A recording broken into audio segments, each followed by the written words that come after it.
నాకు ఒక డౌట్ ఏంటంటే, ఒకవేళ 'మట్కా' గనక సూపర్ హిట్ అయ్యుంటే, మీరు వేరే రూట్‌లోకి వెళ్ళేవారా సార్? కంప్లీట్ కమర్షియల్ రూట్‌లోకి. అంటే వేరే రూట్ అంటే కమర్షియల్ అంటే నాకు మట్కా అనేది కూడా ఒక స్టోరీయే కదండి, స్టోరీ అవును సార్. అవును టెల్లింగే సార్. కదా. అవును సార్.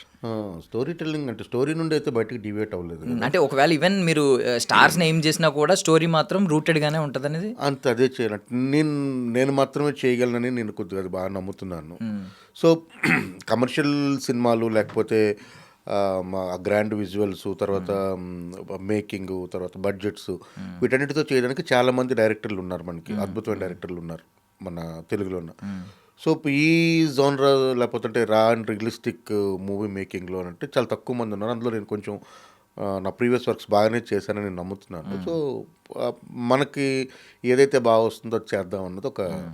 ఆలోచన అంతే. హ్మ్. సో ఇప్పుడు వీఎఫ్ఎక్స్‌ని కూడా చాలా తక్కువగా వాడతారని విన్నాం సార్ మీ గురించి. మొత్తం అన్నీ లేదు విఎఫ్ఎక్స్ రియల్ ఇప్పుడు షాట్సే వాడతారు. అసలు వీఎఫ్ఎక్స్‌ని. లేదు లేదు హ్మ్. విఎఫ్ఎక్స్ అన్నది ఇప్పుడు ఏంటంటే అనివార్యం అయిపోయింది కొన్ని. హ్మ్. హ్మ్. అంటే నా సినిమాలో యాక్షన్ ఉంటుంది. హ్మ్. సో ఇంతకుముందు సినిమాలకి యాక్షన్కి ఏంటంటే రోప్స్ ఇవన్నీ ఉండేవి కావు, ఇప్పుడు హ్మ్. రోప్స్ వచ్చినాయి. హ్మ్. సో అప్పుడున్న స్టంట్మెంట్స్కి ఇప్పుడున్న స్టంట్మెంట్స్కి చాలా తేడా ఉంది. హ్మ్. అంటే ఒక 20-30 ఏళ్ళ కిందట ఉన్న హ్మ్. స్టంట్మెంట్స్కి. సో దానివల్ల ఇదేంటంటే ఓన్లీ సేఫ్టీ. హ్మ్. అప్పుడు సేఫ్టీ తక్కువ, ఇప్పుడు సేఫ్టీ ఎక్కువ. హ్మ్. సో దానికి కావాల్సినవన్నీ వచ్చేసాయి కాబట్టి హ్మ్. అలాంటి రోప్స్ని అరెస్ట్ చేయడము, అలాంటివి ఏమైనా ఏదైనా బ్యూటిఫికేషన్స్ కోసం హ్మ్. చేయడం తప్ప విఎఫ్ఎక్స్తో ఆలోచించి చేసినవి అయితే ఏం లేవు. హ్మ్. యాహ్! సో ఇప్పుడు మూఢనమ్మకాల గురించి, క్షుద్ర పూజల గురించి, వీటన్నిటి గురించి మాట్లాడుకుంటే, మీరు సూపర్ న్యాచురల్ ఎలిమెంట్స్‌ని, థింగ్స్‌ని వాటిని నమ్ముతారా సార్? నమ్మను నమ్మను నమ్మరా సార్ నేను అసల? నమ్మను. అంటే దేవుడిని నమ్ముతారా సార్? దేవుడు అంటే మళ్ళీ నా నమ్మకంలో చాలా హ్మ్. తేడా ఉంది. పలానా దేవుడు అంటే నేను చెప్పలేను మీకు. అంటే ఈ ఇప్పుడు దేవుడిని నమ్ముతానని. దేవుడనేది సైకలాజికల్ థింగ్ అంటారా సార్? లేదా సూపర్ న్యాచురల్ థింగ్ అంటారా సార్ మీరు? అంటే అది మనకు తెలియని గురించి ఇప్పుడు నేనైతే అదే నమ్ముతాను. హ్మ్. తెలియని హ్మ్. దాని గురించి అయితే హ్మ్. నమ్మను. అంటే నేను ఎప్పుడో దేవుడు అంటే ఏంటి అని నాకు నేను ప్రశ్నించుకున్నప్పుడు వచ్చినది ఏంటంటే హ్మ్. ఆన్సర్ ఏంటంటే, నేను కొంచెం ఏదో ఆ, చ- చదివినప్పుడు నేను ఎక్కడో కనుక్కున్న ఇది, అంటే రైటింగ్స్ పుస్తకం హ్మ్. నుంచి తీసుకున్నదే చెప్తున్నాను. హ్మ్. సో ఇప్పుడు మనకి గాలిలో ఆక్సిజన్ ఇప్పుడు ఉంది కదా భూమి హ్మ్. పైన, దానికి ఒక మోతాదు ఉంటుంది. ఆ మోతాదులోంచి ఒక 1% ఎక్కువైనా భూమి ఒక సెకండ్లో సగం వంతులో భూమి మండిపోద్ది. ఓకే. ఆ! ఓకే. హ్మ్. సో భూమి గుండ్రంగా తిరుగుతుంది. సిద్ధాంతాలన్నీ మనం సైన్స్ 100 సిద్ధాంతాలు చెప్పినప్పటికీ హ్మ్.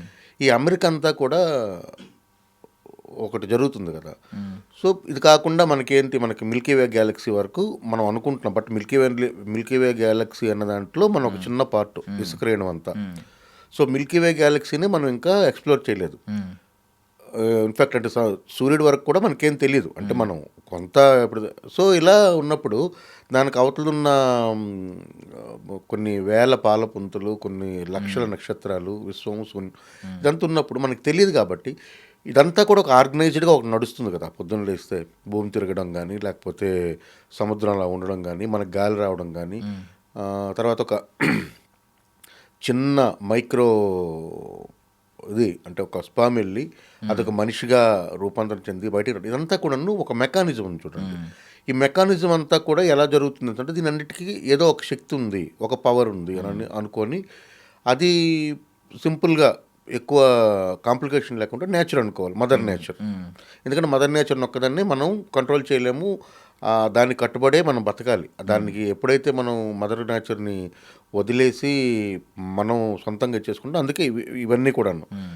సో మిగతా పశుపక్షాదులకి, జంతువులకి అది లేదు. హ్మ్. సో మదర్ నేచర్ అనేదే, అంటే మళ్ళీ మన పూర్వీకుల ఆదిమానవుల దగ్గర నుండి అగ్నిని, ఆకాశాన్ని, భూమిని వాళ్ళు హ్మ్. పూజించినట్టుగానే మదర్ నేచర్ అన్న దాన్ని అనుకోవడం, ఒక శక్తి ఉందనుకోవడం ఓకే. హ్మ్. మనిషి తయారు చేసిన ఏ దేవుడి మీద నాకు నమ్మకం లేదు. హ్మ్. అంటే మనిషి సృష్టించిన అదే. దేవుళ్ళు హ్మ్. ఎవరైతే ఉన్నారో, హ్మ్. ఐడిల్స్, హ్మ్. అది ఏ మతమైనా కావచ్చు, ఏదైనా కావచ్చు, హ్మ్. నాకు నాకు దాని మీద నమ్మకం హ్మ్. లేదు. హ్మ్. ఎందుకంటే మనిషి దానికి ఆనాడు ఇప్పుడు మనం ఇప్పుడు మాట్లాడుతున్న టైంకి ఇప్పుడు హ్మ్. మనకున్న ఒక 1000 మంది దేవుళ్ళు ఉన్నారనుకోండి, అవును. ఒక 1000 ఏళ్ళ తర్వాత వీళ్ళంతా ఉండరు. హ్మ్.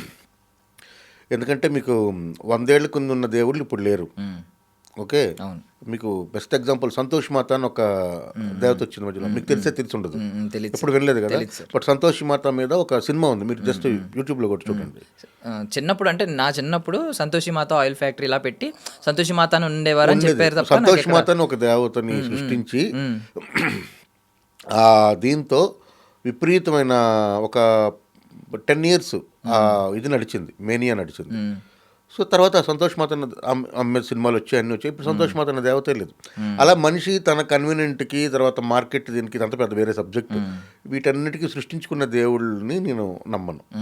అంటే ఏంటంటే ఎంతమంది ఇప్పుడు మనుషులకే అంటే ఒక్కొక్కరు ఒక కాంట్రాస్ట్ గా చెప్తుంటే ఇప్పుడు వేరే దేశంలో ఉన్నవాడు ఒక దేవుడు అంటాడు, అంతే ఇంకొక కదా, దేవుడు అంతే ఒక కదా. దేవుడు అంటాడు. ఇప్పుడు మనం ఈ దేవుడు మనల్ని కాపాడుతున్నాడు మనం ఇక్కడ అనుకుంటున్నాం. ఏ ఆస్ట్రేలియాలో ఉండేవాడికి ఈ దేవుడు గురించి వాడు జీవితంలో వినుండడు, వాడు ఇంకేదో దేవుడిని నమ్ముతుంటాడు.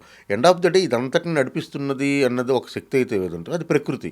సో ప్రకృతి నమస్కారం పెట్టుకోవడం తప్పలేదు. దానికి మీరు ఒక ఫామ్ అనుకోండి, మీరు ఎలా ప్రేయర్ చేస్తారనుకున్నది అంటే జస్ట్ పాజిటివ్ నెగిటివ్ థింకింగ్ అంతే అంతే. సో మోర్ సైకలాజికల్ థింగ్ ఇదంతా, అంటే మనకు ఒక భరోసా, మనకు ఒక ధైర్యాన్ని ఆబ్వియస్లీ అంటే హ్యూమన్ మైండ్ అలాగంటే మన ప్రోగ్రామ్డ్ ఇది కాబట్టి, మనకి విచక్షణ అనేది ఒకటి ఉంది కాబట్టి జస్ట్ నువ్వు చేయగలవరా అంటే మనకు వచ్చే ఒక ధైర్యం ఉంటుంది కదా, అలాంటిది అంతే. సో ఇప్పుడు కమింగ్ టు నవీన్ చంద్ర గారు, నాకు తెలిసి ఫస్ట్ ఆ గ్లిమ్స్లోనే కొంచెం నేను అనుకుంటున్నాను అంటే ఆయనకు ఉన్న ప్రాబ్లం ఏంటంటే ఇప్పటి నుంచో ఆయన మోస్ట్ అండర్ రేటెడ్ యాక్టర్స్లో ఒకరిగా ఉండిపోతూ ఉంటారు. అంటే బికాజ్ ఏంటంటే ఈ కమర్షియల్ ఫార్మేట్లో లేకపోవడం, ఈ స్టార్ ట్యాగులు లేకపోవడం, ఆయనకి అంత స్కోప్ లేకపోవడం, బికాజ్ బ్యాక్గ్రౌండ్ లేకపోవడం, పెద్ద పెద్ద సినిమాల్లో కరెక్ట్ ఆపర్చునిటీస్ రాకపోవడం. బట్ ఒక ఫ్లెక్సిబుల్ యాక్టర్, ఒక మంచి యాక్టర్ ప్రతి ఒక్కరు అంటారు అబ్బా సూపర్ యాక్టర్ అబ్బా అని చెప్పి. ఇక్కడికి వచ్చేసరికి నాకు తెలిసి ఇది కెరియర్ బెస్ట్ అయ్యే ఛాన్స్ ఉందా సార్ ఆయనకి? కెరీర్ బెస్ట్ అని నేను చెప్పను, ఎందుకంటే ఫ్యూచర్లో ఏమొస్తుంది మనకు చెప్పలేదు. ఎందుకంటే మంచి క్యారెక్టర్ రావచ్చు. నేనే ఇంకో సినిమా అనుకున్నాను టిల్ డేట్ అంటే కూడా చెప్తాను. ఇంకా ఆయన మంచి క్యారెక్టర్ మంత్ ఆఫ్ మధులో అది నాకు చాలా విపరీతమైన ఇష్టం. ఆయన అందరూ అందాల రాక్ష అంటారు, అందాల రాక్ష ఓకే, అది లవర్ బాయ్ ఇదంతా ఇది. కానీ నాకు పర్సనల్గా మంత్ ఆఫ్ మధు అనే దాంట్లో ఆయన స్వాతి గారు ఇద్దరు విపరీతమైన ఇష్టం. ఆ రెండు క్యారెక్టర్స్ అతని తలకిది. డైరెక్టర్ గారిని ఎప్పటికైనా కలిసి ఆయనతో ఒక గంట మాట్లాడాలని నాకు కోరిక, అంటే అంత మంచి సబ్జెక్ట్ రాసినందుకు. సో మా కెరియర్ బెస్ట్ అని ఒక 10 తీసుకుంటే ఖచ్చితంగా మొదటి 2 స్థానాల్లో ఇది ఉంటుంది, అంతవరకు నేను చెప్పగలను. సో నార్మల్లీ అంటే మీ గురించి ఇంకోటి విన్నాను సార్, అది పెద్ద అది తప్పుగా అనుకోకండి, నెగిటివ్ థింగ్ అనుకోకండి. అంటే నార్మల్లీ మీరు మంచి పర్ఫార్మెన్స్ రాబట్టడానికి కొంచెం ఆర్టిస్టులను కూడా సైకలాజికల్లీ కొంచెం వీక్ చేస్తారు, కొంచెం ఇబ్బంది పెడతారు అటు ఇటు. అంటే అట్మాస్ఫియర్ని వార్మ్ అట్మాస్ఫియర్ చేయడం కానీ సంథింగ్ ఏదన్నా, బికాజ్ ఏంటంటే ఆ టైంలో రియలిస్టిక్ పర్ఫార్మెన్స్ కావాలని. సో ఇప్పుడు ఇక్కడికి వచ్చేసరికి ఇది కొంచెం ఈ మూఢనమ్మకాలు, ఈ క్షుద్ర పూజలు అవి మనకు చూసేవాడికే కొంచెం ఒళ్ళు గగురు పొడిచేలా ఉంటాయి. సో మీరు ఆర్టిస్టులని ఆ పర్ఫార్మెన్స్ రాబట్టడానికి ఏమన్నా అక్కడ అట్మాస్ఫియర్ అలా క్రియేట్ చేయడం, కొంచెం వాళ్ళని సైకలాజికల్గా అందులోకి దింపడం, ఇలాంటివి ఏమైనా చేస్తారా సార్? అంటే మీరు ఏదైతే విన్నారో నాకే ఆశ్చర్యంగా ఉంది వినడానికి. సో నాతో పనిచేసిన వాళ్ళంతా ఇప్పుడు మీరు సినిమాలో చూస్తే పనిచేసిన ఎవరికైనా మీరు ఫోన్ చేసి అడగచ్చు. అంటే మీరని వినలేదు? లేదు లేదు, నేను చెప్తున్నాను ఏదైతే తప్పేం కాదు, మీరు అడగడంలో ఇదేం లేదు, అదేం కాదు. కానీ అది కొంతమంది డైరెక్టర్స్ ఉండొచ్చు అలాగా, అంటే ఆ మూడ్ క్రియేట్ చేసి ఆ ఇది చేయడం అన్నీ ఉండొచ్చు. కానీ నా వరకు ఏంటంటే నేను ఫస్ట్ స్క్రిప్ట్ రీడింగ్ అనేది సెషన్ ఒకటి ఉంటుంది ఖచ్చితంగా. సో స్క్రిప్ట్ రీడింగ్ సెషన్ అన్నది అంటే ఎప్పుడైతే కథ చెప్తాం, నా ప్రాసెస్ ఏంటంటే కథ చెప్తాం, వాళ్ళ పాత్రలు చెప్తాం, తర్వాత పాత్ర స్వభావాలు చెప్తాం. అంటే నేను వాళ్ళకి character taluka in and outs అన్నీ కూడా ఇస్తాను. అంటే వాడు ఎలా నడుస్తాడు, ఏం చేస్తాడు, ఎలాంటి బట్టలు వేసుకుంటాడు, సో వాడికి ఏంటి ఇష్టం, ఎలాంటి యాక్సెసరీస్ ఇష్టం, వాడు ఏం మాట్లాడతాడు, ఇవన్నీ కూడా చెప్తాం.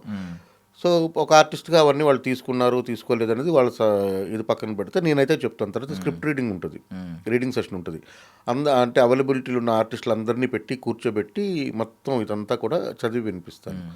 అంతవరకు నా పని. తర్వాత సెట్ అంతా కూడా ఏంటంటే సీన్లో ఎక్స్ప్లెయిన్ చేయడం, పెర్ఫార్మెన్స్ ఎక్స్ట్రాక్ట్ చేయడానికి ఆ చుట్టుపక్కల ఉండే వాతావరణాలకు కల్పించాల్సిన పని అయితే లేదు. నేను పని చేసినా, నేను ఇంకెవరి దగ్గర చూసినా సరే ఆ టైప్ అయితే అవసరం లేదు. రెండోది నా సెట్ విపరీతమైన జోవియల్గా ఉంటుంది. అంటే నేను కొంచెం సీరియస్గా కనిపిస్తాను, విపరీతమైన జోవియల్గా ఉంటుంది, అందరూ ఎంజాయ్ చేస్తారు.